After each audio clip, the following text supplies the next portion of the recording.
I met Mark in the first class on the first day that I was at New York University. He walked in the room, this tall, muscled, gorgeous guy with a flat top, and I was just immediately smitten. Only he's gay, which puts a crimp in my plans.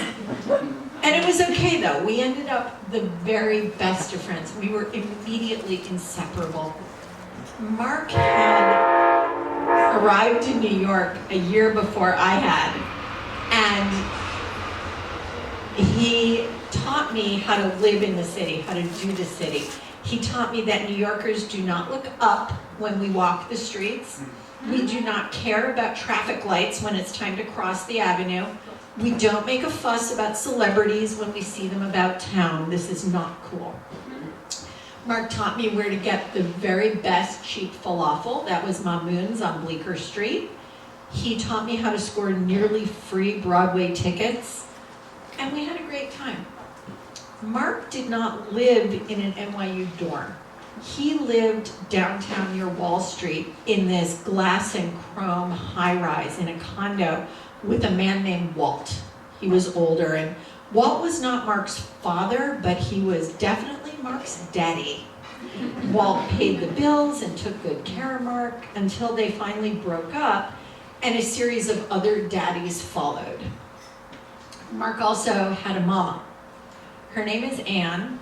She lives at home in Mesquite, Texas. And before I ever even meet Anne, I have thoughts about her. What I know about Anne is this. I know that she'd rather I call her mama. She raised 3 kids as a single mother after she divorced Mark's abusive jerk father.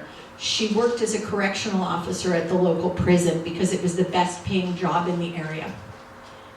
She doesn't call Mark much in these days of long distance. She is, in photographs, she is stout and kind of stern looking and plain and unsmiling. And most strange to me, she doesn't give Mark any money.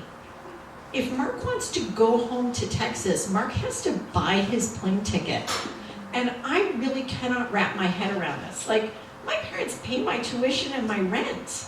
And it is the same for my friends who've grown up in affluent Northeast suburbs like I have.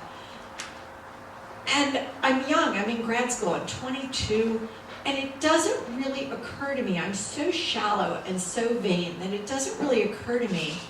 It's not that Mama wouldn't give him these things, it's that she couldn't. Finally, about a year later at wintertime, I'm gonna meet Mama for the first time.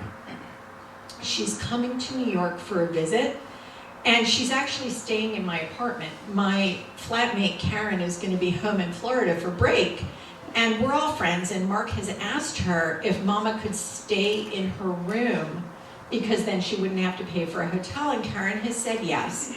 So Mama and I spend a week in the apartment together. We don't hang out too much, but she's a nice enough house guest. She's polite, she's tidy, she's quiet.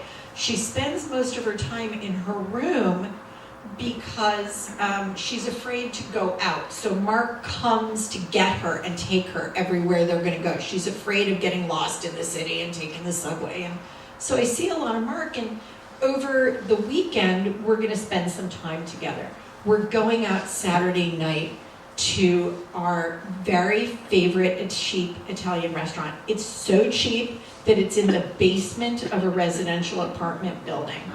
And we're gonna go from there to see the Radio City Rockettes for the Christmas show, which normally Mark and I would not be caught dead within like 10 blocks of. But Mama is all in. So we're going to sit in the balcony and see the Rockettes. And Mark goes to pay for dinner, and Mama lets him. And Mark goes to pay for these tickets, and Mama lets him. And I am shocked and appalled by this behavior. But okay. The vacation's over, Mama goes home back to Texas. Mark goes back to his life in New York, which involves a lot of nightclubs, a lot of men, and a lot of drugs. So it is a tremendous surprise, but really no surprise at all 2 years later when Mark tells us he's HIV positive.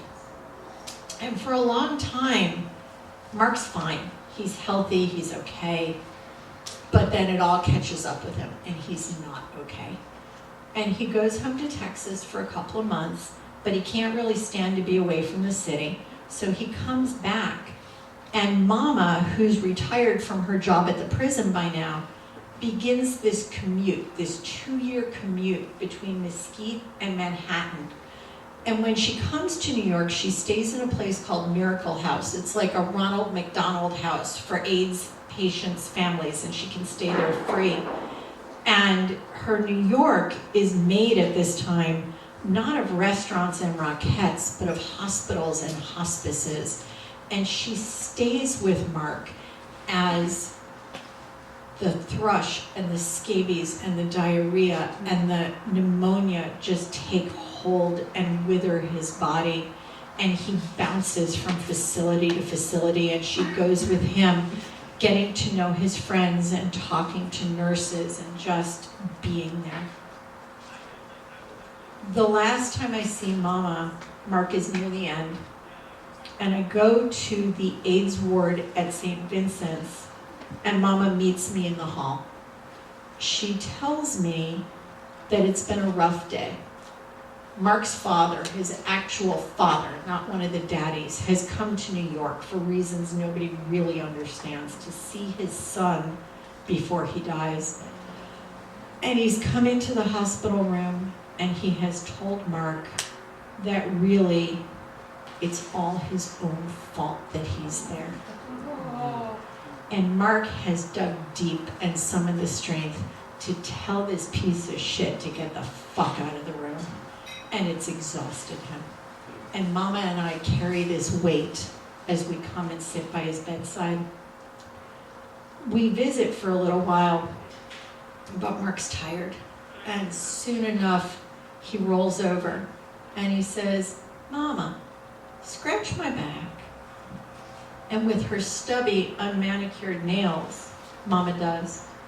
And I see him visibly relax and melt into her. And in this moment, I know something. I know that being a good mother is not about how much we give our children. It's about giving our children all that we have. And I am humbled and I am ashamed. 2 weeks later, Mark is gone. And a few years later, after my own children have been born, Mama dies too. I get word from down south that Mama's gone as well. But the lesson that I learned that day has stayed with me.